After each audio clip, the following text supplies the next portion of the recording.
This episode of Capes and Lunatics is brought to you by Tweaked Audio. Get awesome headphones, go to tweakedaudio.com and use the coupon code Southgate to get 30% off, free shipping, and a lifetime warranty. Or you can get there through the link on our website, southgatemediagroup.com. This is Brian Edward Hill, and you're listening to the Capes and Lunatics podcast. There's a thin line between heroism and madness. Here the line fades to nothing at all. This is a world of Capes and Lunatics. And nothing is off limits. Hello, everyone. No, stop, Philip. Stop. What? You didn't get a Mark Wade drop. No. Look at this. We're not even like 30 seconds in, and she's already yelling at me. I was about to. Well, I was all maybe happy. You should stop screwing up so much. Oh, maybe I would have had time if someone's kid hadn't been picked that exact moment to learn to play the guitar. See, I thought this was going to be a great week, people. It's been about a month. We've been doing movie reviews, and we had the whole big Ohio trip and everything. I thought a week back, just us shooting the breeze, but nope. Everyone's at everyone's throats, but you cannot stop me. Look, I'm wearing my Captain America shirt. I can do this all day. Capes and Lunatic. Oh, Charlie Esser too. Yeah. Boo. Meanwhile, Little's not on camera. She's not wearing nothing. Anyway, Capes and Lunatics, episode 103 starts right now. That's right. We're back. Can't get rid of us, no matter how much penicillin you take. I am Phil, and joining me, as always, that police officer's worst nightmare in Florida. Hey, y'all. It's Little Hellfire, a.k.a. Florida Woman. Woo! Spit take, yes! As you can tell by her toxicology report. And one of the only good things to come out of New Jersey. Albert Einstein? No, it's me, Charlie, the Professor Esser. Albert Einstein. I said one of the only good things. So it could be, a real professor, Albert Einstein, and a fake professor, Charlie Esser. I'm not a fake professor. I profess. You gave me. You said did you say it was a fake honorific you gave yourself? I said it's a meaningless honorific. That doesn't mean it's fake. There's a difference between meaningless and fake. What university gave you that honorific? Yeah, ask a podiatrist. Kidding. I love my podiatrist. Oh, okay. Not to get into this whole conversation again, but a university can bestow a professorship, but a professor is just someone who professes. In the same way that an esquire is just someone who esks. It is not. There's not a university can call you a professor, but there is nothing stopping you from calling yourself a professor. As an example, Trump University had many professors. Was it a fake university? Yes, but were they real professors? Well, they professed something, so you can't really say they were fake professors. They were just meaningless professors. Now, as most college degrees are. All right, before we get too far down the rabbit hole, since I did screw up last week, we got a voicemail from Ray from Into the Night, the Moon Knight podcast about Avengers Endgame, which right now I just checked. It's the most tweeted about movie of all time. It's at $1.7856 billion. Now, going into its second weekend, it's number 5 all time behind Infinity War, Star Wars: The Force Awakens, Titanic, and Avatar. Could it take down Titanic and Avatar already, please? It's gonna. At least Avatar. You leave Leo alone. It's gonna take down Cleopatra. You watch. I know, just for inflation, Cleopatra, most expensive movie of all time. I know. And highest grossing movie of all time. I thought that was Gone with the Wind when adjusted for inflation. Gone with the Wind made money. And so it had the highest profitability of any film ever made when adjusted for inflation. But Cleopatra actually made more money. They just spent more money to make it. Word. All right. Well, here's the voicemail from Ray. It cuts out a little in the middle, so. Hi, Phil, and hi, Charlie. This is Ray with maybe a cameo by Finn. Anyway, just wanted to give my thoughts, full-on spoilers for Avengers Endgame. Man, I really enjoyed this film. It complemented Infinity War really well. It had such an emotional impact being the last film of I guess, this phase and this chapter in the MCU. So everything had an emotional impact from the very start when Hawkeye's family disappeared to Spider-Man's reunion with Iron Man, and of course the fate of Tony Stark and Steve Rogers. Absolutely brilliant film. I absolutely loved it. The only kind of, I guess, critique I can think of is I was a little uncomfortable with the. Sort of cuts out a little bit, but it'll pick back up. Wonder if it was his son, who I believe is not quite one yet. So I think Ray's been going on no sleep for a while. I think it picks up here any second. Anyway, yes. So look forward to hearing your thoughts. And also, I love the comic book references as well. Secret Empire, A-Force, Sam, Falcon as Captain America. And there's another thing that eludes me. But there were 4 comic book. Oh, as Guardians of the Galaxy. Anyway, thanks. Hope you guys enjoyed it. Look forward to hearing from you. Cheers. All right. Okay. So, yes, that's Ray from Into the Night and Moon Knight podcast. So, yeah. Well, thanks for mentioning me, Ray. Oh! I know it's a Marvel movie. Everybody just assumed I wasn't going to show up. But I did show up. Not that I got to talk too much, but I did show up. And I did watch the movie. He might have mentioned you in that big part that dropped out there. That Phil, the Illuminati cut out the part about Lilith. Oh, yeah, maybe. There you go. Well, probably. That sounds about right. Just, Phil just doesn't. No, in the beginning he says, "Hi, Phil and Charlie." Oh, I see. Well, he was waiting to talk about all of Lilith's brilliance later. But anyway, I know sometimes he calls me Phil, me, and Perch. I wonder if I think he might be a big Super Connectivity listener. He watches Super Connectivity. Yeah. Super Connectivity is a very popular show. Okay. Very popular program. I'm trying to think of a word other than popular to describe it, but I think we have a fan base. I think Tristan loves it. I know that. He's on it every week. All I'm gonna say is Mark Waid did. I think Mark Waid enjoyed Tristan. Maybe I read the room wrong, but I think he just found that just a fascinating idea that Tristan was on the show. No, yeah, no, I don't think he didn't enjoy it, but I'm just saying, don't tell me I didn't get a drop. Yeah, I didn't say you didn't get a drop. Honestly, Mark Wade's a very professional guy. I mean, he's not gonna give you those. He's not gonna say that you should touch his butt. Mark Wade's not the guy who's gonna ask you to touch his butt. That's all I'm saying. Oh Lord. Scroll down. Maybe if you're out of the loop, scroll down. maybe I'll email him and see if he'll help us do that. Well, I don't know why you want him to say he wants you to touch his butt. I think that would make the entire relationship awkward. It's not touch his butt, pervert. It's look at my butt. Well, yes, pretty boy. I am. I've got the stubble today. I've got stubble. I almost regrew the whole beard. Lilith, because I was working.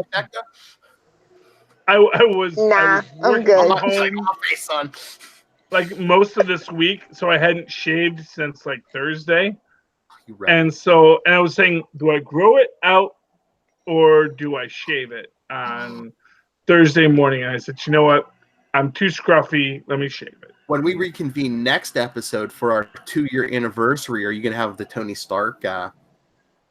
Well, now I don't have nothing. I'll probably keep on shaving because I am officially looking for a job. He's a young professional. Yeah, I got. It's been another month. Yeah, you know what? Yeah, I got another month. I was basically told, we'll reconvene in a month, and if you find another job in that time, no one's gonna mind. So, it's one of those places. This is my personal life. This isn't comic books. No one wants to hear about this. I know. All right, rein it in, Philip. I got some news articles here. I guess we should start with the big sad news of the week. We lost Peter Mayhew, Chewbacca. Yeah. Oh, I thought we were gonna go with John Singleton, but it's cool, Phil. I see how it is. You know, if we're gonna do dead celebrities, I mean, man, yeah. Too, but well, you know what? Here's what I'll say: John Singleton, very important, a great filmmaker. Peter Mayhew it's like, you know what? John Singleton's a man you knew as an adult. Peter Mayhew is a man you knew as a child. You know, and you probably feel something a little stronger for those people who touched you in that youthful way. Yeah, I hear it too. Drop alert! I hear it too, love. This episode of Charlie has some pot of gold. Let's go, baby. When you're touched as a child, it's much more important than when you're touched as an adult. But yes, Peter Mayhew's passing is sad. John Singleton's passing is also really sad. It's even like it's been really prolonged, and his family just decided to take him off the life support and stuff after a stroke. It's kind of like, dang, first Luke Perry, now him. It's like, oh man, strokes are getting everybody. And at least Peter Mayhew was like 74. Wasn't John Singleton only like 51 or something? Yeah, well, in his early 50s. You know, not for nothing. Hollywood living. You know, for what it's worth, Peter Mayhew didn't have Hollywood living. You know, he lived his life, and you know, he was on the periphery, but had his go-do jobs, and especially, you know, nobody knew him for a bunch of years because he wore the costume. You know. Well, I mean, people knew him, but yeah. Yeah, but like the general public, I think for the longest time was just, you know. Okay, we're not going to talk about the biggest news. Like, we're getting a Willow TV show, and Ron Howard is doing all the business for it. Like, I'm so here for it. Right. I didn't think I was going to live to see it. I didn't. They kept promising the movie, and I'm like, yes, a TV show. Wait a minute. Did we find the thing that's going to get Lilith on Disney Plus? No, it's called Flying the High Seven Seas, baby. Come on, be for real. Okay, so I am in Tampa. We are Buccaneers. You know, we do. Okay, so let's just. I was actually looking for the death hoax story that I was trying to, because I couldn't remember the actual comic creator's name who had a death hoax about him. Which is just. It did say that article this week. Yeah, someone got on social media. Milestone Comics, one of the founders. Someone said he had died, and it was actually his Facebook account got hacked, and real nasty stuff there. Which is why I don't trust most death stories for at least 2 weeks. 2 weeks, wow. We got to look at the source though too. It's if it's like a big reputable source. But at the same time, if it's a small website I've never heard of, I'm like, maybe. But if hey, here's what I'm gonna say: is David Walker, the great David Walker, tweeted about it. So you know, before he knew that, that he's actually alive and well. Yeah, I mean that's the thing, and it's like. You know, people are just sick and sad. Everyone got taken in by it because his Facebook account got hacked. Which is why I always use both numbers, letters, and squiggly symbols in my in my passwords. So that's right. You spell that. Yeah, that's right. Two E's in the middle for quality. Spell that super connectivity with it. Still that super connectivity with $. Oh, we need a new logo. Super connectivity with $. And you got to put zeros in there, and you know. Yeah, all my passwords are in binary, so I get it. 1001100001. She is such a Borg. Bite my shiny metal ass. Yes, she's such a Borg queen, you know. Oh well, you know, hey, if I would happily join that collective. Persistence is futile. Yeah, persistence is futile. Switch it up on you. Anyway, it's sad that people are doing fake news stories like that, but it's great that it's the internet. Death hoaxes are as old as the internet. Even before that, I'm just saying. Yeah, but this was a real level on it, and a lot of people got taken in, and it was just like, it's sad. But anyway, but John Singleton is not alive, but the founder of Milestone is alive, so that is good. More art to come. But no, and I will say that John Singleton's passing is a tragedy. I mean, he was one of the great directors of the 90s. He created, honestly, I think it's arguable he created an entire genre of cinema that, I mean, Spike Lee, I think, had much more of the popular acclaim, but I do think John Singleton gave a quality to the work that was, is the kind of thing that when you die young makes people talk about all the work you couldn't have done. So yeah, it's very sad. And Peter Mayhew passing as one of the classic characters of Star Wars. I mean, he is essentially the Stan Lee of Star Wars because he has been in every Star Wars film. I didn't mean to break your. Leave an F in the comments, please. Thank you. Yeah. Leave a what? Oh my God, you guys are old. It's an F, press F. Like, oh my God, it's a video. Yeah, game but listen, millennial. It's actually kind of no, but it's just kind of interesting because you realize this new Star Wars will be Peter Mayhew's last appearance, in the same way that Stan Lee's last appearance was in Endgame. But at least Chewbacca can live on now.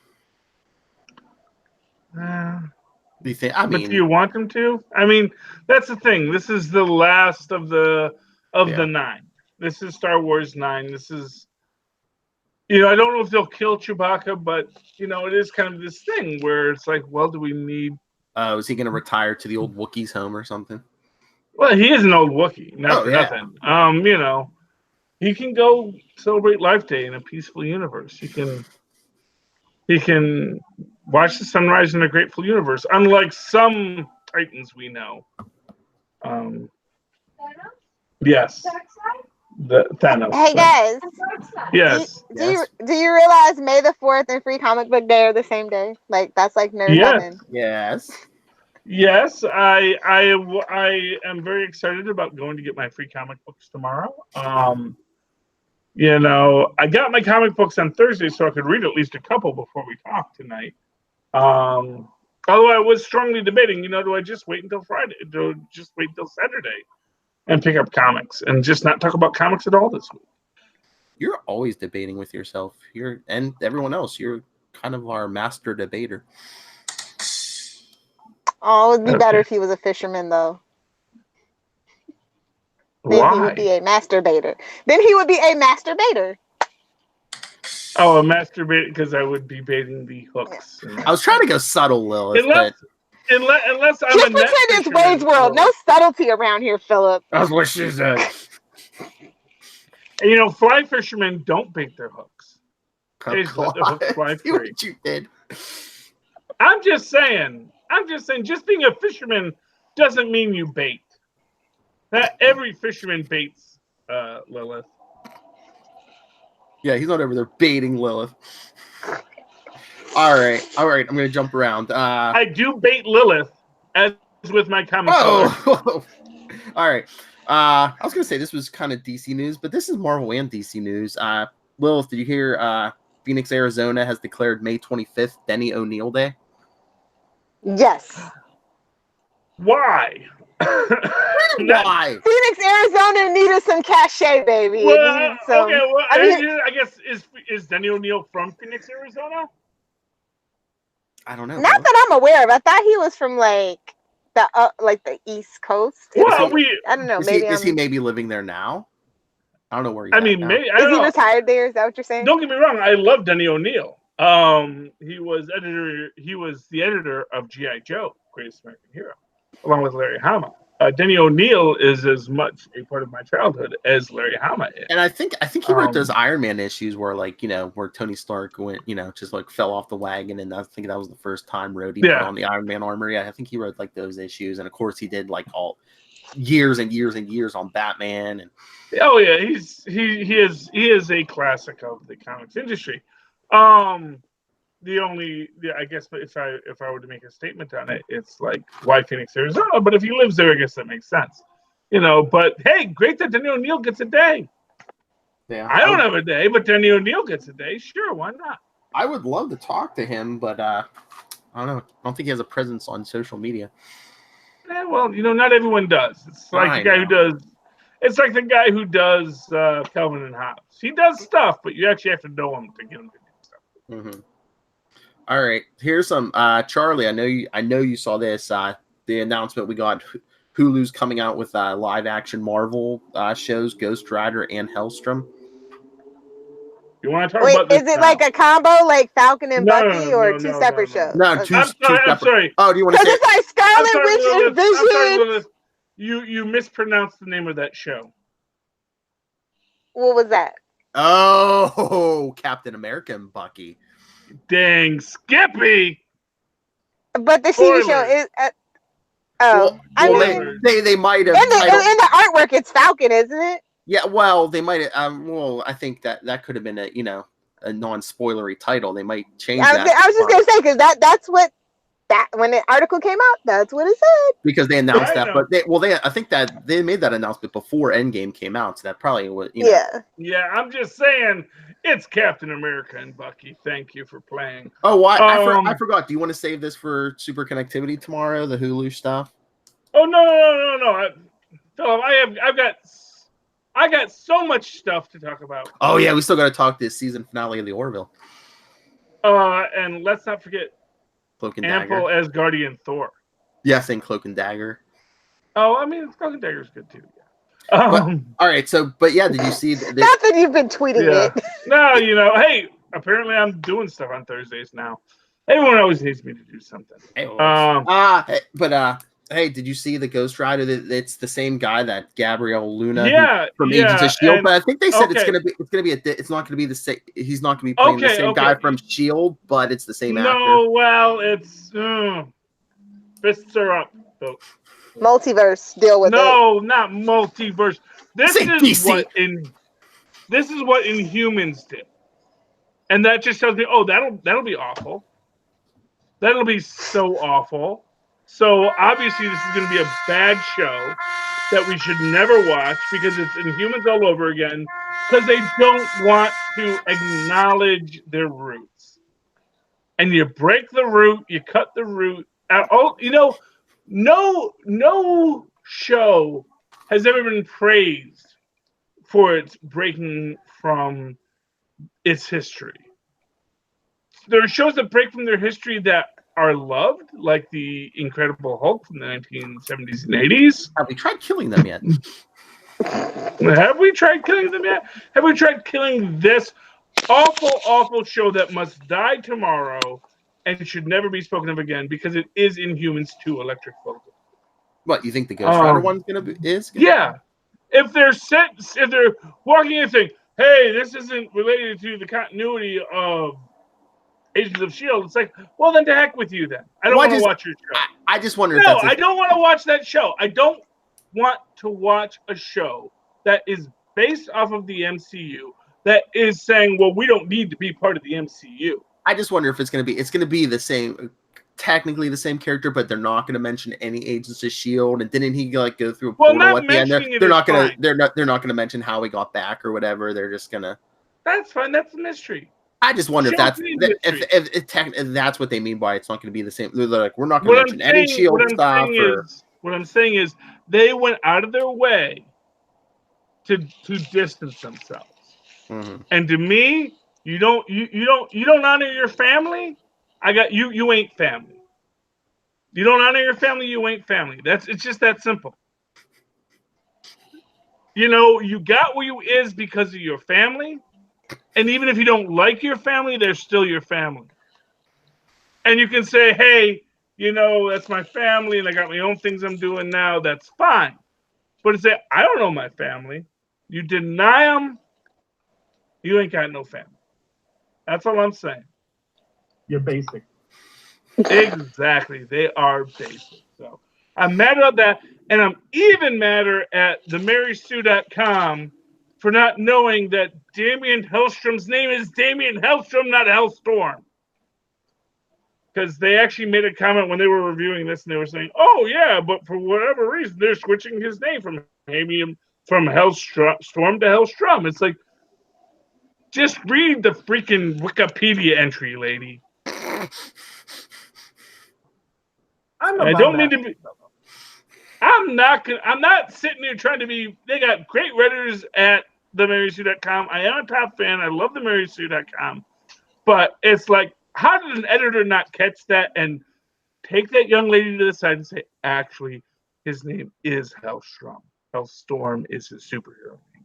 Yes, I know it's stupid that his superhero name and actual name is one letter flip, but Clark Kent wears glasses. Okay, so this is, please, let's just edit that. You need a good editor on these. But they can use straps up for the show. So Where's Stan Lee when you need him? Okay. All right, it got you fired up on the Marvel stuff. Lilith. Yeah, you did. All right, let's flip the script. Lilith, did you see the casting they did for Suicide Squad 2? Uh-oh. Did the Florida internet swallow her up? No, it didn't. Read DC books anymore. Right. Yeah, okay, there we go. Yeah. She says nothing to say. She doesn't read DC books. Was that the anger building? I mean, no. What did they do? I don't care. Well, we got a Portuguese actor playing a female version of Ratcatcher. I knew that one. All right, and then that David Dastmalchian from Ant-Man and Dark Knight is playing Polka Dot Man. Oh, poor thing. Needs a better agent. We're doing Polka Dot Man. Can I get Calendar Man or what? Like, are we saving that for Batwoman? I mean, when you're like, the characters bottom of the barrel when you're saying, "Oh, I'd rather have Calendar Man or Kite Man or something." Well, just out of curiosity, Philip, why do you gotta say that the actress is Portuguese? What does that have to do with the conversation? I don't know. I mean, was the actual character not Portuguese? It was mentioned in the article because I even have her name, Daniela Melchior. I'm just saying I've never heard of her. That's all. Okay. Most people never heard of Gal Gadot unless you were a Fast and Furious fan. So we'll just ride it out. I just took notes, Charlie Esther. I was like, and when you were like, I've never heard of her. Where is she from? And I'll be like, well, just in case we have Brazilian fans and they want to write into us, or Portuguese people in Portugal. Yes, please. Yeah, we know her. She's the best. Yeah, I mean, I assume if she's... Hey, I'm working at international connections here, Charlie. I had one voicemail from Australia this week. Maybe I'm trying to hit the South American continent, okay? We're trying to go Capes Global. I know. I'm just saying. It's just, I don't know what... If she's Portuguese... Here's my thing. When you said Portuguese, it sounded like a negative. And I was like, why is that a negative? No, my problem was like with the gender swapped villain. I don't care where she's from. Oh, okay. Well, that's nothing new. You know, I know. Okay, and then we got. Look at Jack Ackerman to the Spider-Verse. Okay. It can work. I know. And all right. Yeah, and it's not like I knew what gender Ratcatcher was at the start of this episode. I know, but he's. I don't know what gender Polka Dot Man is. I'll make it even. And then did you see this white guy we got playing Polka Dot Man? Come on. Okay. Spice it up. Is Polka Dot Man not white? I don't know. He's polka dot, I assume. But I called out both people's races, because I hate those. I hate those white people. Philip, it's not about hate or love. It's like, why is that an issue that she's Portuguese? I thought I was gonna. Someone was gonna ask me the name, and I knew what at least one of you was gonna. Probably you was gonna say I've never heard of this lady before. Who is gonna ask you the name of this crew? Because you think either of us know her name? If I hadn't written it down, I knew one of you was going to ask me who it was, and I'd be like, oh, and now I was going to have to look at my phone, and then you would say, oh, they're so professional. You don't even have the name written down. You're not prepared. Yeah, you thought about this way too much. But Charlie and I don't care. We don't care. We just show up, we say big words, and we look pretty. Come on. That's what we do. I just show up and look pretty and spout big words, and then I'm done. And then this disturbing trend you both have these days of calling out your own drops. I mean, Yes, well, you know. You have your thing, we have ours. Does anyone tell the guy how to run the orchestra? No. The conductor, Phil. The conductor. You have me flustered, okay? I can't think the big. I can't. Flustered think the or things. nauseous? Here's my drop. I can't think the things while you're has me all flustered. Yes. Anyway, so Suicide. Who's doing Suicide Squad now? It's not Tim Gunn, or not Tim Gunn. It's not James Gunn. It is James Gunn. I would pay $1 billion to doing see it? Tim Gunn direct the Suicide Squad. Because I would give me all the money. Polka Dot Man would be a lot more interesting, maybe. But yeah, no, when Disney asked him back for Guardians 3, he said, "Well, I'm doing Suicide Squad 2 first, then I'll be back." No, okay. Yeah. Well, exactly. And I saw people like online saying, "Oh, that's what a classy thing to do." He's not just dropping Disney, and it's like classy. He wants to get paid twice. Well, exactly, and not for nothing, Philip. I know, Charlie. This was not my thought. This is what I read on the internet. I know. Well, this is the truth of it. Oh my God. And you're gonna know it. Why can't Lens come back? I'm just saying. They never stopped production on Guardians 3. They mean Lent, you're my It was hope. never stopped. It was continuous. The whole thing is they needed a way to confuse the issue and not have people wondering why Chris Hemsworth in a fat suit kept on showing up at set. That's it. They had to say, we need a distraction. Do you think Do you think they'll continue the trend of the fat suit, or are they going to like jump ahead 6 months? He's going to be like, they'll show him doing like one pull up, and they'll be like, my body's back in shape. They may not have him in a fat suit, but he will definitely be in baggy clothes the whole time. Mm. Guardians 3, as he will still be an ample Asgardian. You watch, because that's an important aspect of the entire arc when we talk about the ample Asgardian. Is this how they kept Hemsworth? They're like, okay, you don't want to be in the gym every day? Okay, we'll give you Fat Thor. Okay. Well, no, not for nothing. He's still got to be in the gym every day because he's got other movies he's doing. He's still in these Men in Black things. But to say, hey, fine, be chubby, that's fine. No one cares. Literally, they're going to say no one cares because no one really does care. And this is emphasized by, there's all this talk right now about, they're fat-shaming Thor throughout the whole film. They're not. They're slovenly shaming Thor because he is being a slob.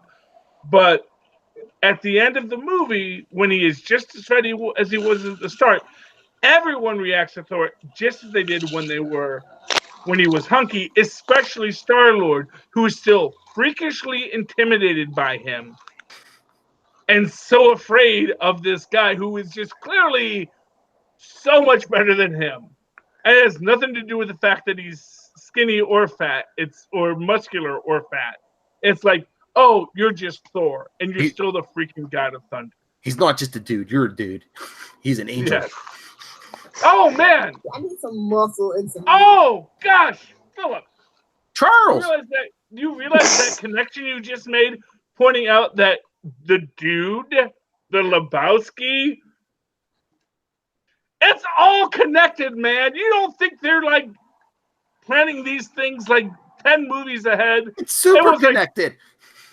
Everyone's saying, we don't know what we're going to do in phase 4 yet as we go into Homecoming, where Peter's now 21. Feige had ample Asgardian written in a black book in 2014. What are you talking about? Dang Skippy, he did. Dang Skip. Well, they've always had an ample Asgardian and, of course, Volstagg. And they killed Volstagg. But his spirit lives in our new Thor. And who knows? It's different for gods. Maybe he'll come back. Yes. All right. Loki's coming back. Oh, yeah, because we're going to get an alternate timeline, Loki, because he stole that space stone, remember? Yeah, alternate timeline. Well, that's what happened at the end of the first movie. I know, but what's to say that Loki doesn't go and like, hey, let me help out other Lokis. A League of Lokis. Oh, Lord, we get Kid Loki. We're going to get Kid Loki. We're going to get Old Guy Loki. We're going to get all the Lokis. Hollywood, I want Tristan Esser as Kid Loki. Tristan Nessa would be a fantastic kid, Loki. But anyway, Lilith, do you want to have a conversation, or you just waiting for me and Philip to stop? No, I sometimes I feel like we talk over her, and I think she's We talk over her. I worry that We she's trying to be polite. I worry she's waiting for a moment to get a word in edgewise, and I don't want to be. And I just love your. I just love your lines. Lilith. Are we talking over you, Lilith? Are you there, Lilith? Are we talking over you? Leave Charlie alone. He's trying to be polite, Philip. I'm trying. I'm not good at it, but I'm trying. Any more news you want to talk about before we get into comics?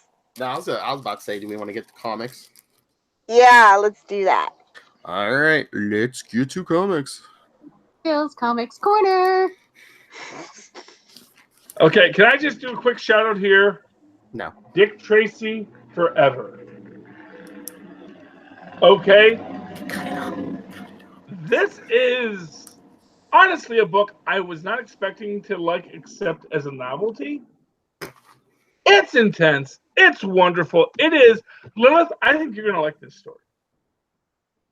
I highly recommend picking up Dick Tracy Forever, #1 by IDW. I already pulled #2. And it's like, what if Harvey Bullock was like Batman? I love it, and it's exciting, and it's everything that. Is it true to the old Dick Tracy comics? Okay. It very much very is. pulpy. Okay, very cool. pulpy. It's set in the 1930s. Our main villain is the Brow, but we do have classic.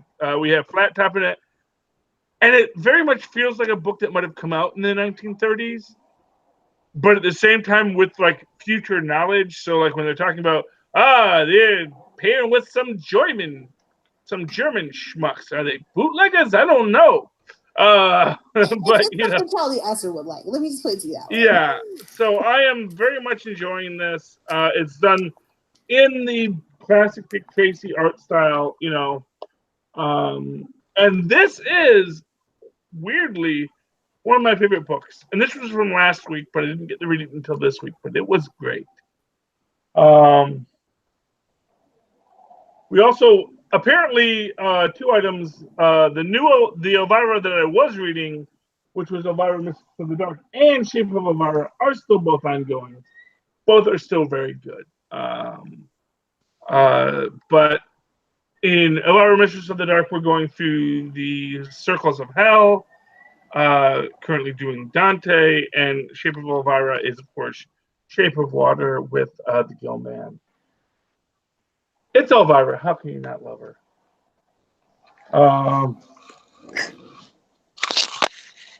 Yeah. Does anyone else want to talk about a comic, or do you want to just let me go through all of my nutty books right now? Well, I was gonna say since yeah, that's what we were doing. Okay, well let's talk. Let's take a moment to talk about Archie. Okay.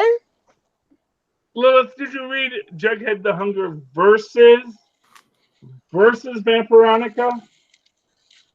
But you have to understand it's a #1. Okay, well, first off, okay, I'll give you it's a #1, but then why isn't it Vampironica versus Jughead the Hunger? Well, okay, so Jughead has been a longer ongoing. Vampironica has just gotten established. So the readers of Jughead might not be familiar with Vampironica just yet. That's the way that I took it. They assume. Okay, but if you're a Jughead fan and you picked up this book, would you be sitting there saying, "Oh, let's see where this Vampironica goes"? Or but if you know anything about the Versus books in the Archie universe, you would expect that. Oh, okay. Like with Archie versus Predator and all those other things, all the setups are kind of similar. Yeah. So. And I'm being hard on this book. I did like it. I see why you said I would really enjoy Vampironica. I am enjoying this book, but we do have Jughead in it, but he is not the Hunger Jughead. He's just, I want to eat the whole cake by myself Jughead, which I think kind of makes him seem like kind of a jerk, honestly. Did not like Pops getting, spoilers, getting et by the vampires. Now, I don't know what the rules are of vampires in this universe. I don't know if Pops is now a vampire or he's just dead, but but then we've got this very interesting Back to the Futuring of the vampire, which I thought was a neat take on it. And what's weird is that our protagonist, Vampironica, gets Back to the Future at the end of it. So it's interesting. I like that the lodges are actually part of a secret society of vampires that control Riverdale, because of course they are. Especially if you watch, I feel like they did this for the TV fans because Riverdale, the TV show, is as wacky as all the alternate universe Archies. Like it's just one big long advertisement for the wacky universes of Archie. Yeah, I mean, I'm enjoying it. Oh, there it is, Elvira, Mistress of the Dark. I found it. Whoa, that looks like a quantum sparkly tentacle. Oh wow, it's actually a melty, snaky purple thing. I don't know. Quantum tentacles? Are monsters real? That's the question. But it's very cool. She meets her old pal Edgar Allan Poe, who's also in hell. Oh, nice. Yeah, I mean, honestly, if you like the Elvira Mistress of the Dark series, which ended, and again, like I said, I don't know what the delay was, because it seemed like there was a big space between the last issue when Faustus and Mephistopheles took her out and this episode. But it was worth the wait, We get Ferryman, he's a great character. And Vlad Tepes comes back and, gets basically warped by the demons of hell, and it's fun. Hooray! Getting warped by the demons of hell. All right, since Charlie Esser picked this up, I'm sure Lil picked this up. Should we talk DC Year of the Villain? How did you not pick that up? How did you know? What? Because it was 25 cents. It was free at my store. Oh yeah, mine too. Yeah. It'll probably be free tomorrow. Like, keep your damn quarter. Yeah, the guy said, "Oh no, I'm going to wait for him." The only reason you won't see him in the back room in 2 weeks. I don't like the design of the main villain. Who? This character. She looks like she's out of Roger Rabbit. I'm sorry. She looks like Judge Doom. The big spiral eyes. It's a little weird. She created the multiverse, right? Yeah, that's what they're saying. I guess it's. There's a lot of storylines coming together here, like the one from Justice League. There's a little bit of Batman coming in here. Of course, we have to have Batman who laughs in here because that's a thing right now. Well, and a cameo, yeah. Yeah. It's you even got like evil Batman, the Bat Punisher. Yeah, it's because this thing's basically touching everything, and we're getting a new Batman Superman book. Yeah, and continuity in this is kind of weird. Well, there's stuff going on in Justice League, and then they're spinning out the new Bendis Leviathan event. Bendis.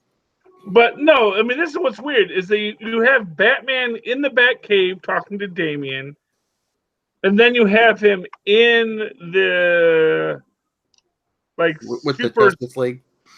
Yeah. Here's the problem with this. They make a comment that, it's too far to get a message to Earth. But you're clearly quantum superpositioning commenting with Batman right now. It doesn't make sense.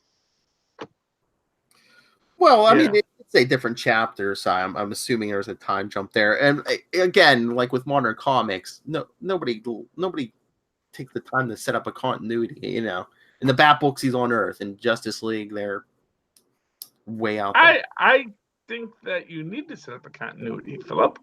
I think that Marvel has continuity. Just because they sometimes tell books out of order, they don't have one book that doesn't have its own continuity stream. You can't have one single book this is multiple. This is Justice League. This is a bunch. Basically, this thing's going through every. No, yes, but it's one book. I know. That's going through multiple continuities. Like, essentially, you can say, well, the Galactus that we're seeing in Doctor Strange is actually the Galactus after the events in Fantastic Four. I'm sure there's a timeline. It's just each chapter is written by a different writer, so I think that's the biggest problem. There's probably no communication there. Why? They work for the same company. DC. They have telephones for that. Charlie, DC. Get an editor in there. Well, you're Stan Lee. That's the thing. Lilith. DC needs a Stan Lee. Lilith Hellfire, your thoughts?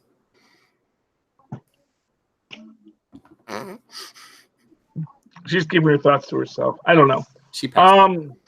I mean, I liked it. I actually it was very exciting, very entertaining. I like that. I like that. I'm sorry, what? Yeah, you like Lex. Yeah. Lex was fantastic. You didn't like Lex? I didn't like any of the book. Like, what you guys should have been reading was Deceased. Did anybody pick that up? Yes, I did. That's the more interesting story because it's out of continuity where anything can happen. Yeah, because it's like a zombie thing kind of. Yeah. And I know zombies are like done to death. Thank you, Walking Dead. I know it's Deceased, but I looked at that title and I want to say DC Eased. Yeah. Diseased. I didn't even realize that it's with the C and the E. DC Eased the money out of your wallet. Yeah, well, yeah. You see, I don't even like the Marvel Zombie books. Now, if they did DC Apes, I'd be all over that.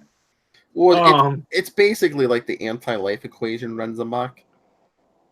Yeah. It's a techno-virus, Philip. You know what that means. Cable showing up, amalgam time. Yeah. Oh, hey. Hashtag Wade's World. No, and then they take out Nightwing right in the first issue. That's why Philip's upset. Well, I can imagine why. Nightwing is cool. Oh, by the way, did you even mention that they mentioned the Nightwing project on like the penultimate episode of Gotham? Did they? Wait, what? Oh yeah. That's what the thing that calls all the bats was. It was called the Nightwing project. Oh, okay. I was probably too drunk at the time to mention it, but I remember that. Oh wow, Phil's gonna. As were we all. I thought Phil would have brought it up, but I realized, hey, you know what? No one even mentioned that. Like, they gave a Nightwing shout out. I must in the middle of Gotham. Yeah, clearly, someone who says he is a teetotaler just isn't paying attention. Luca was probably playing his guitar. It's fine. Yes. Who that was a shot? Oh, but starting tomorrow, they're bringing back those 4 original Batman movies to the 80s and 90s movies, because starting tomorrow. I was gonna say, I don't see the Adam West movie in there. Damn it. No, it's the Keaton and the Schumacher ones. Yeah. I mean, I get Batman 89. But the rest of them, it's weird. Like, I looked at the one local theater that has it around here. There's like one showing of the Batman 89 tomorrow. It's like a 1 p.m. That's it. Yeah. Well, and then I mean, I think the other ones are more. Well, the Schumachers are more kid friendly. I can understand them wanting to. Maybe, but I mean, Batman Returns is, I think, Monday. Yeah, and I think there was at least 2 showings of that on Monday. Or maybe they're trying to get theater space because Endgame. Yeah, not for nothing. Yeah. It's and don't forget Detective Pikachu. Oh, that guy sounds just like Deadpool. Yes, he does. Yeah, I do feel a little bad for Detective Pikachu, although I think it'll do okay. Mm-hmm. I think they do great overseas, especially Japan. Like, no, yeah, dude, that's a huge thing over there. Oh, really? You think that Pokemon's big in Japan, Ayla? Here's what I'll say is, like, I'm sure it'll make its money back. Sure. But I know that every single producer on Detective Pikachu is in there like, oh, Oh, absolutely. That was the week. Okay. Yeah, because, Detective Pikachu will be a strong number 2. I'll give you that right now. It's going to be a strong number 2 at the box office. And it's going to be a triumph, honestly. You got Ryan Reynolds, you got Pikachu. So many I drops. really want to see Detective Pikachu. I think Tristan wants to see Detective Pikachu. So many But the drops. fact of the matter is, if I was going to go to a movie tomorrow, which I probably won't get the time to do, I would probably see Endgame again. God, you Marvel nerds. Like, I can't with you guys. Like, It's I a don't ever good need to film, Lois. I don't understand rewatching yeah. movies unless you're doing live commentary. That's the only acceptable reason to rewatch a movie. Oh, when that comes out on Blu-ray, we might have to do live commentary on that. I generally 3-hour agree, episode. except when it's a good movie. Except when it's Back to the Future level good. Back to the Future is Bill and Ted's my future movie go-to, but whatever. Well, here's what I'll say. For me, Back to the Future was the first film I ever saw multiple times in the theater because it was so good and it had so many different Easter In the eggs. theater. What a schmuck. Yeah. I'm kidding. Okay, Lilith, you- this was the old. 80s. All we had was theaters. That's where you used to watch movies. That I was know his you weren't theater. born at that time. I know you weren't born yet, but during that time, That was like a year before Lilith was born. Wasn't it I 85? think so. Yeah, probably. Yeah. She's some crazy millennial. Lived in a life where everything is just, it's on the Wi-Fi. That's where it is. I never. Oh, it's on the knowledge is dial-up. there. I lived through dial-up for like 2 minutes before Okay. cable fixed that. But my point is that for me, Back to the Future was that first film that I said, wow, that's a great film. I remember I had a friend, he's a teacher, and he was actually teaching, and he was like shocked by how many people younger than him just had Back to the Future as this pivotal film in their filmography of like, this is the great sci-fi story of a generation, and it certainly was. It is the sci-fi story of the Reagan generation without being Reaganistic, which is what's impressive about it. Is that it captured the hope and optimism of the future without, well, at the same time saying Reagan's kind of an idiot. So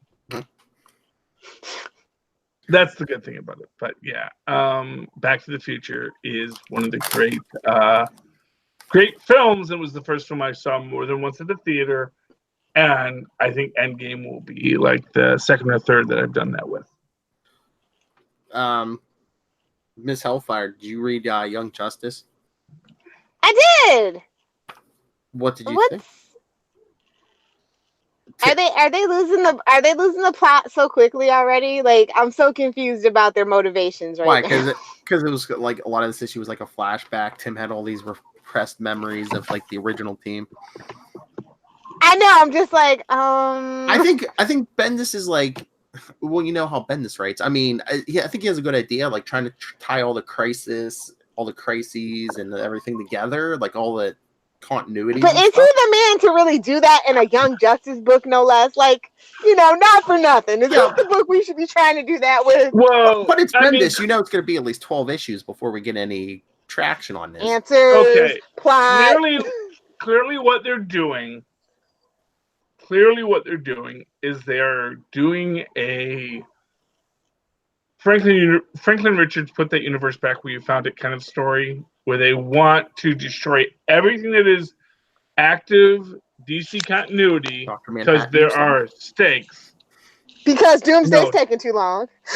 Doomsday Clock, yeah. Because there are stakes and everything was destroyed, but then some MacGuffin character is going to put everything back where it once was. Dr. Manhattan. And we'll have a new...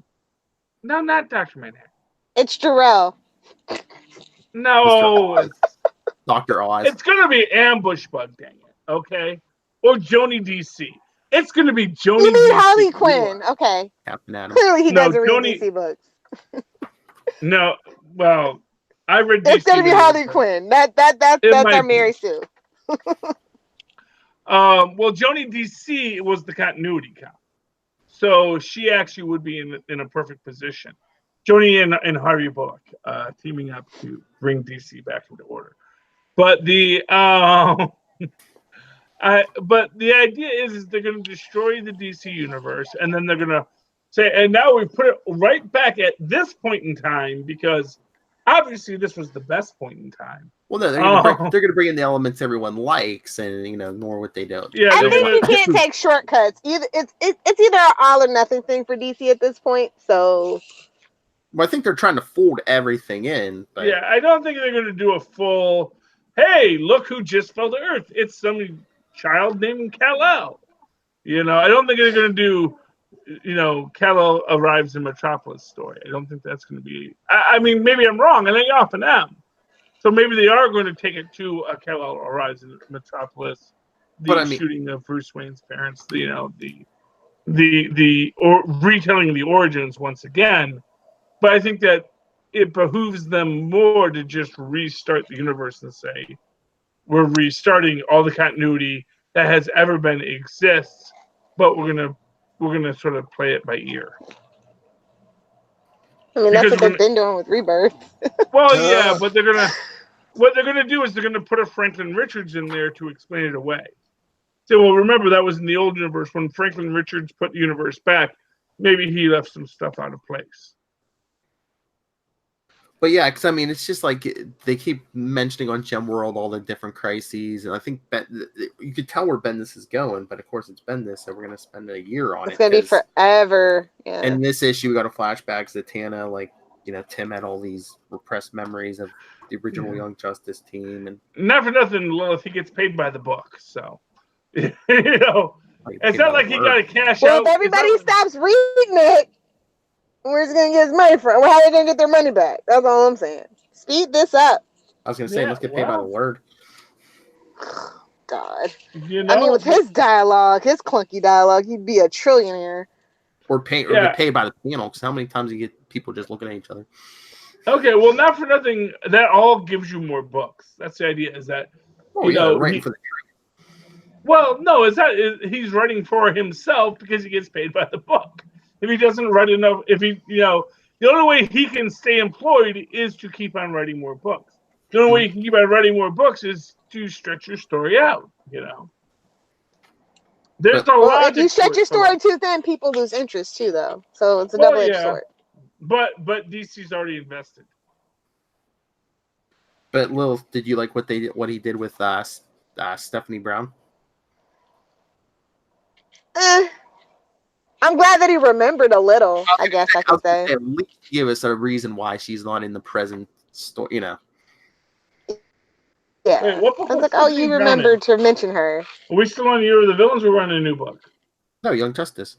Oh, Young Justice. Okay. I forgot what book we were on. I only got the one DC book. Hurry it along so we can talk Marvel to keep Charlie's interest. Hey, I started out by talking about IDW. Well, we're connectivity tomorrow, so I mean, he could talk all the more than he won. I want to talk this book. War of the what tomorrow? Whenever you want to talk about it, man, I'm ready. This is one panel, one page. Oh, did you read that Catwoman? Did you read the Catwoman book? No, was that out was that out this week? I didn't see it. I got it, so I'm assuming it was. I got a physical copy, so I'm assuming.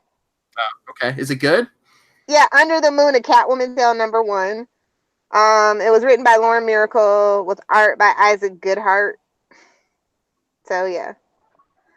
The artwork is really good, but it does have a lot of adult language and abusive behavior, just so you know. And some animal cruelty, just for good measure. So be aware of that. I thought it was a team book. Team Plus, I think. Yeah. Yeah, I was gonna say, if it's good, I'm thinking I'm gonna run into the store, for free comp. Maybe I'll pick that up. Yeah, it's I like this better than that other Catwoman book that's out. So there's that. What, the monthly? Yeah, I do not enjoy the way Catwoman is written at this. Yeah, the Ventilator. That's what her new name should be.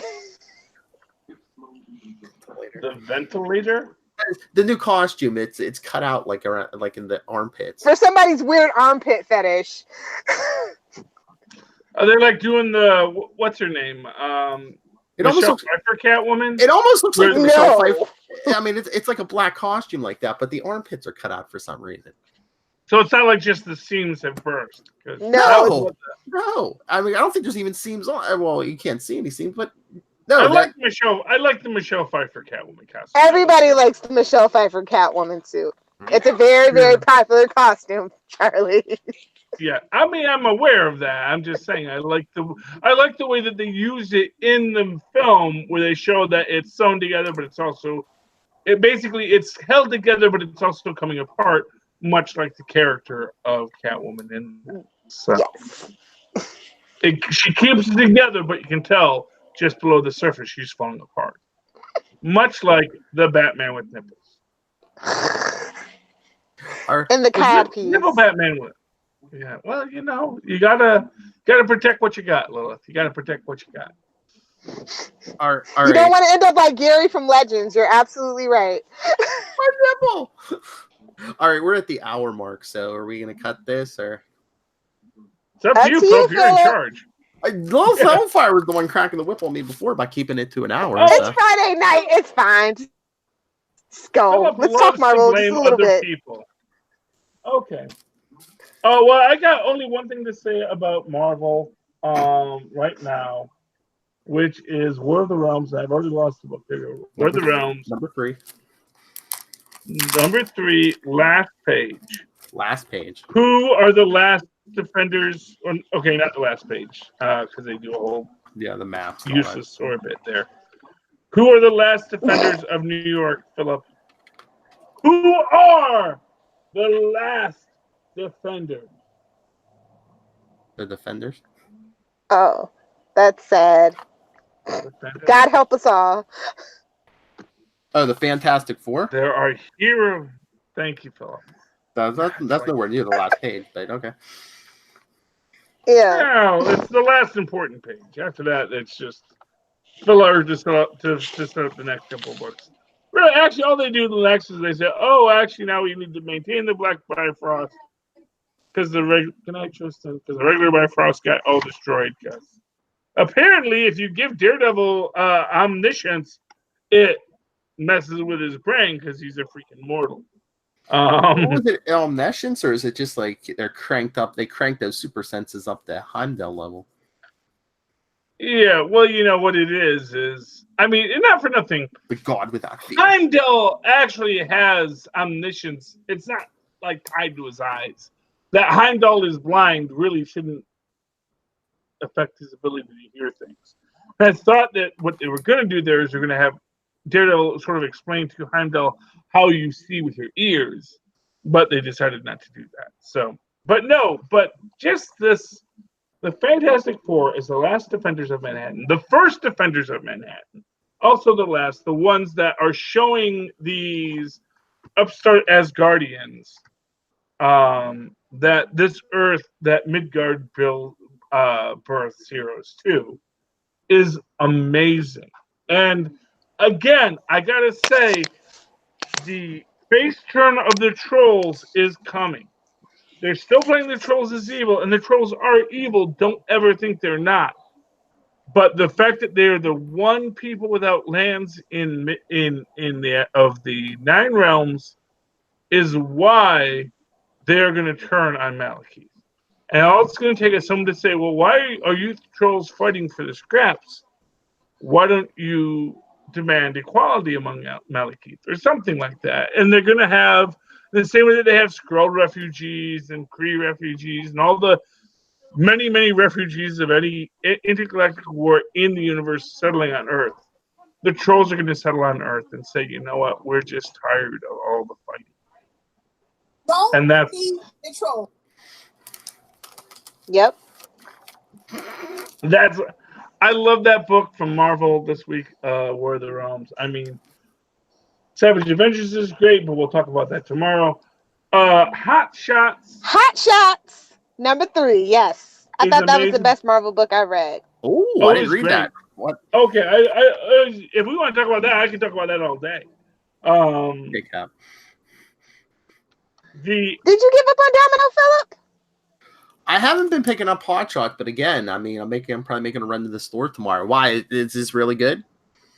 Yeah, I didn't think I was gonna like it, but I gave it a chance, and it's still a good story. It's still fun. Okay. Yes, There you yes. go. That's all Also you need to that. know. Ooh, was that Deadpool getting some time? Of course.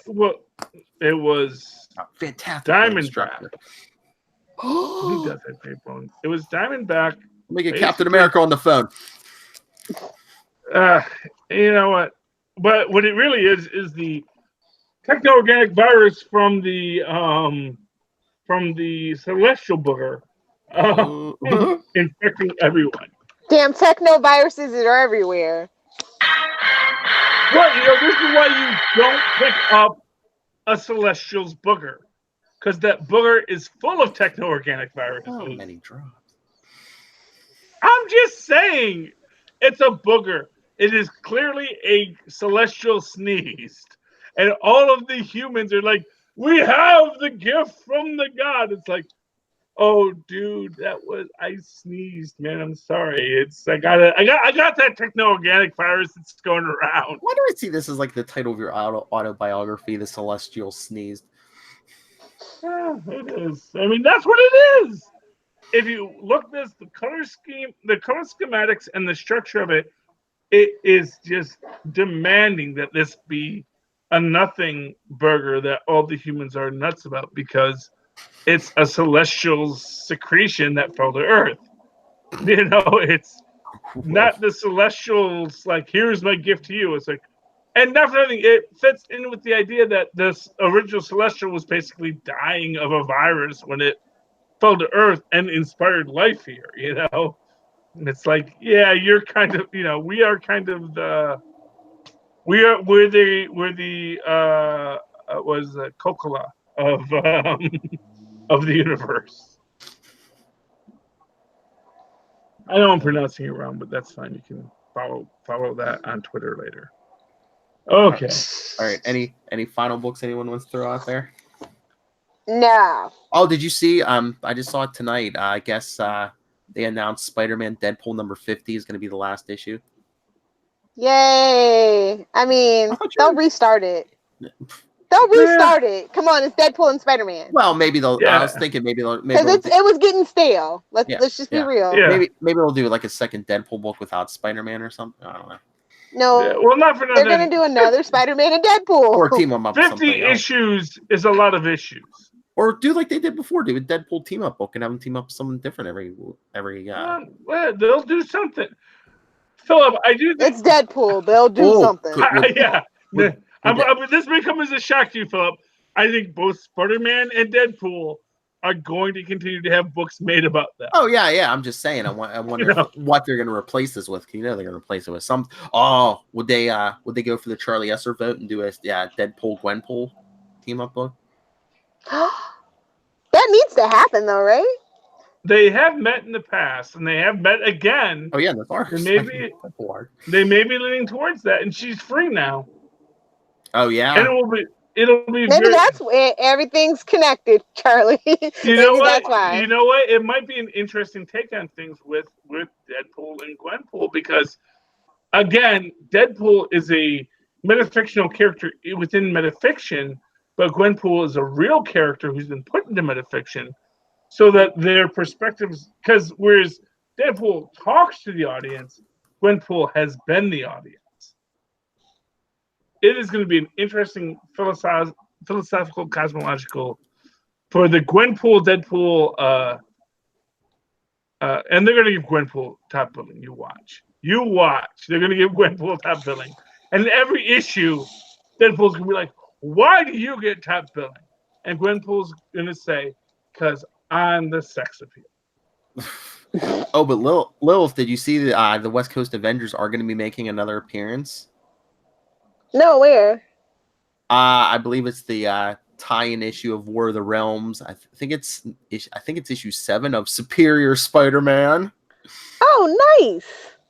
Again, going for Charlie Esser's dollar, Superior Spider-Man and West Coast Avengers in one book. They apparently think I'm the only one buying comic books Superior anymore, Spider-Man and Gwenpool in one book. You might be, Charlie. You might be. You never know. The comic book world is in danger. They're like, well, you know what, Charlie? They said they say, well, what would Charlie Esser like? Because we know he's buying comic books, and not for nothing, Charlie Esser's the kind of guy who like buys comic books and he technically doesn't have to because he can read it through friends. But I like if it's a book I really like. If it's a book I really like, I will start buying it, even though, in fact, it's like annoying. It's like, oh, all these books are so good. I guess I have to buy them. Because yes, I could read them for free, but the fact of the matter is, this is a book I would buy if I had read it. This is why, to me, what Marvel does with the codes is actually helping their sales, because I think it gets guys like me who maybe wouldn't read that Daredevil book to say, okay, now I got to start buying the Daredevil book because it's too good of a story to pass up. Yeah, DC. Yeah, DC. Really DC. Really DC. Because not for nothing, I've got like, I'm not buying DC because I feel obliged to buy books that I read online through friends' accounts. So, you know, I'm just saying. And not for nothing, spoilers, wizards are stupid. We're going to talk about this tomorrow. Oh, the Hand. Yeah, they made the worst mistake they've ever made. They're just stupid. Oh, when you said wizards are stupid. Wizards are stupid. All wizards are stupid. Lilith, That's why Conan kills them. Lilith, did you read that issue? Wizards. The Hand made the dumbest mistake of their life at the end of the issue. Last page, the dumbest mistake. It's really weird because I like Conan, but I'm not interested in Savage Avengers. I'm just not. I don't know why. Well, I mean, this issue. Honestly, Conan isn't big in this. It's mostly here's Wolverine and other characters and Pavarotti stand-in. It's basically Dr. Voodoo and guys who have like massive body counts on their tab. Oh. Dr. Voodoo. I got to see what happens with it. I think Dr. Voodoo is the guy that gets the blood transfusion from Logan, by the way. Oh, really? Yeah. Oh, yeah. Venom's not even in this issue yet. So or Elektra, yeah. Yeah, honestly. Electro, I guess they needed a girl on the team. Just one, only one. Yeah, what? Not for nothing. I guess they said, well, who do we have? What's the female characters with huge body counts? And I guess Jean Grey was busy, I guess. Yeah, well, to be fair, that's Phoenix, not Jean Grey. Same difference at this point, because they keep bringing it up. Yeah. That's the only thing they care about her character. Not for nothing. She's under alien influence. That lets you off the hook. Just ask Hal Jordan. Yeah, well, Peggy Carter killed a lot of people during World War II as Captain America Peggy Carter, and she doesn't just in this. Yes, but it's different when it's government. But they probably didn't know about her when it's government sanctioned. Is it though? Is it? You know, not for nothing. Most of the people Punisher killed were government sanctioned people that he killed. No, I mean, when you kill someone under, when you're working for the government, people look the other way. Well, yeah, I mean, fair enough, but I'm just saying. That's what I'm saying. That's why no one's looking at Peggy Carter and saying, "Oh, hey, we need her on the team." Yeah, well, Elektra was just working as an assassin. But how many people has she even really killed? That's my point. She was working for the Kingpin for a while. I'm assuming he had She's her. so damn good. Nobody really knows her true body count. Well, that's true too. I mean, higher. She hasn't been dead for a while. Well, that's or true. Was she? But, well, the problem is that and this, I guess, is the argument with the Punisher. The Punisher, every day he is a workaday killer. Every day he's out there killing people because it makes him happy. Because if you love your job, you never work a day in your life. Working 9 to 5. The Deadpool montage, Deadpool 2. Oh, I was actually thinking of the Mocklins. So. Oh yeah, That was on the Orville too. Yes. Yes. Man, Dolly Parton's getting paid. Dolly Parton is always getting paid. I know, but just this year, but between Deadpool 2 and Orville, she gets a lot of work, okay? And she actually has her own amusement park. And not for nothing, all of those I Will Always Love You nickels that Whitney Houston put out there, those all go to freaking Dolly Parton as the songwriter. So, it's... The truth is that, yeah, Dolly Parton, she's doing okay for herself. Oh, yeah. As she would say, you don't get doctors to do this much work for free. But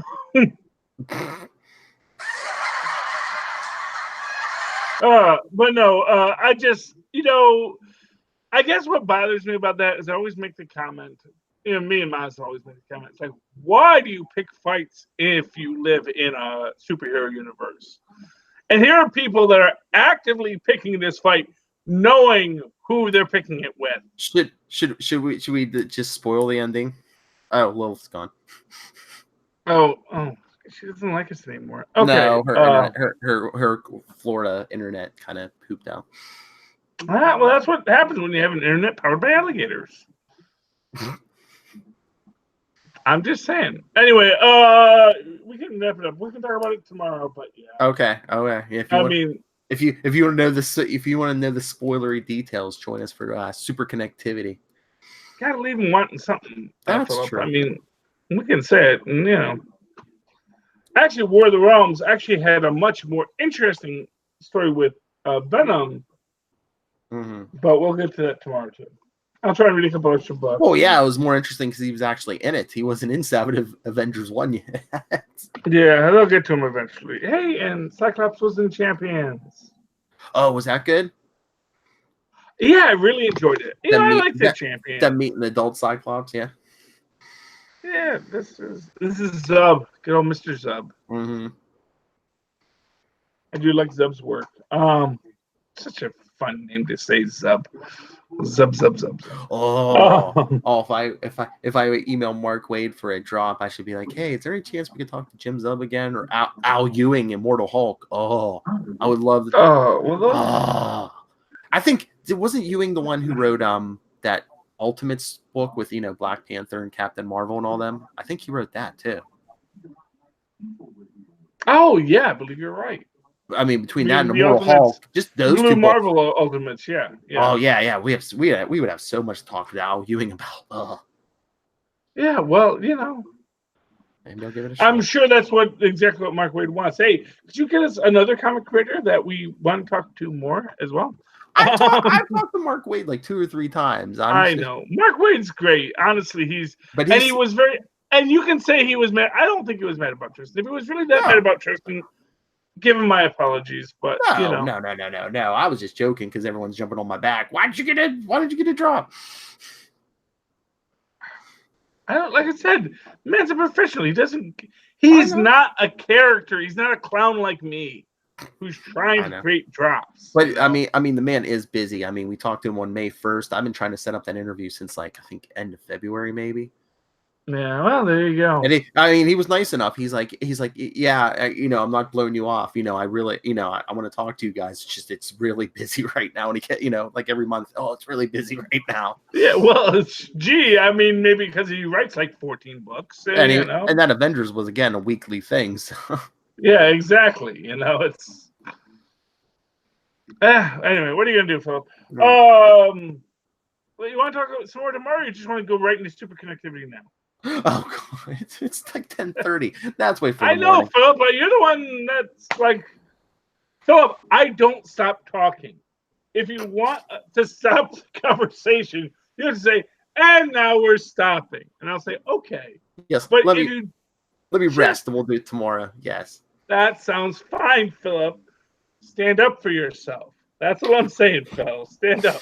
Okay. Stand up. Okay. All right, everyone. Again, join us for Super Connectivity 235. We'll be talking more Marvel, talking Orville season finale, all kinds of stuff. Yes, sir, Bobby. And Phil, how can people find you?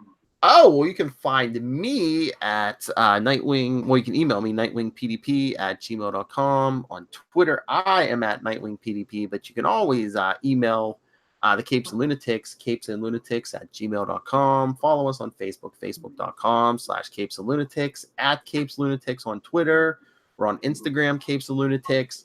You can even call the voicemail like Ray from Into the Night, the Moon Knight podcast, which you should be listening to, did this last week. I just got to it this week. 614-382-2737. That's 614-38-CAPES. And check out our ever work in progress, capesandlunatics.org. And Charlie Esser, where can people find you? Well, if you would like to write to me in that old-fashioned email way, where Mars and Paws once did, do so at superconnectivityblog@gmail.com. That's superconnectivityblog. All one word at gmail.com. Of course, follow me on Twitter when I'm not buying comic books on Thursday, as I live tweet Cloak and Dagger, The Orville, May 10th, Agents of S.H.I.E.L.D., The Return. At Charlie Esser, that's CharlieEsser. Look for the 2 E's in the middle. For quality. Bing! All right, before we go, I want find Lilith Hellfire at Lilith Hellfire on Twitter. She's Lilith Hellfire 86 somewhere. Where was she in Lilith Hellfire 86? Because as she said, I believe she said 69 was taken. So, but I know you can find her at Lilith Hellfire on Twitter. So yeah, you go find her, kids. She's go out find there. her. She's desperate for your attention. She's a bundle of energy. And Philip, what's our phone number? I already said it. 614-382-2737. I don't think you did. Yes, I did. I said just like Ray from Into the Night, the Moonlight podcast did. There you go, Ray. No, you did it, but I don't think you gave the number. Yes, I said just like Ray did. 614-382. I don't know. Lent is over, Charlie Esser. The over, drought is over. Drink your apple juice. Okay, let's get back to this. All right. They have Brandon on Heroes and Icons now. Ooh. All right. Mark the Coward's time. I don't know how we're doing this, but for another week, we have been the Capes. Ampersand. The Lunatics. I should just go. I could just get a recording of her saying the Lunatics. So. You can do it, or you can do it in Maz's voice. I was gonna. Oh yeah. Oh, get some drops. Just everyone saying every part. I will ask him to. We should. I mean, honestly, why not? You can even get Maz singing Ampersand. I mean, we can. I don't always have to be the one singing Ampersand. That's true. Other people can sing Ampersand. We should just record it doing it every way, and I could just play it every. Just play it. Yeah. Every week. Just mix it up every week. Wouldn't be a bad idea, Philip. Wouldn't be a bad idea. Yes, I have nothing on my plate. All right, everyone, join us for Super Connectivity 235. Be good.